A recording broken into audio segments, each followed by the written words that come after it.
parole de Gabriel Attal jugée comme un point d'étape par le président des syndicats des jeunes agriculteurs.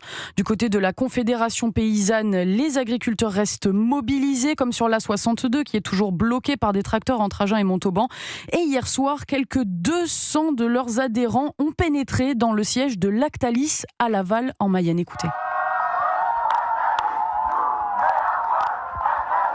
Voilà, des agriculteurs qui se sont littéralement dénudés, scandant Lactalis nous a mis à poil. Des manifestants délogés Manu Militari hier soir par les CRS.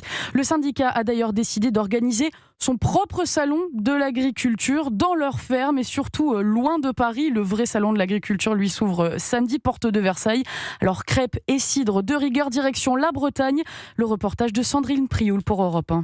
C'est un événement qui propose une alternative au salon de l'agriculture. Un hangar de ferme, des crêpes, du cidre ultra-local pour des familles, des élus, des paysans comme Julien Talec, venu parler autonomie alimentaire. L'idée, c'est un peu de remettre les choses dans le bon sens. C'est pas du tout retourner à la bougie. On voudrait juste retrouver un peu le bon sens paysan, mais surtout des façons de faire qui marchent très bien. Lui et ses copains, comme Madec Join-Lambert pour le lait, ont franchi le pas du produire moins, mais mieux. On travaille beaucoup sur l'autonomie alimentaire puisque nous, on a des animaux qui sont nourris que à l'herbe. On est en monotraite, on traite une fois par jour. Également, on arrête de traire l'hiver, ce qui fait qu'on a des coûts très bas. C'est une production de qualité, mais qui aujourd'hui permet d'être assez serein, d'avoir une charge de travail assez limitée. Et malgré tout, on arrive quand même à attirer un revenu. Revoir les modèles, même Odile, l'ancienne productrice, fonde quelques espoirs dans les mesures de l'exécutif. La vraie dynamique d'autonomie alimentaire, c'est vraiment de repenser à solidifier la base et pas la distribution qui est après. La distribution, elle se débrouillera toujours.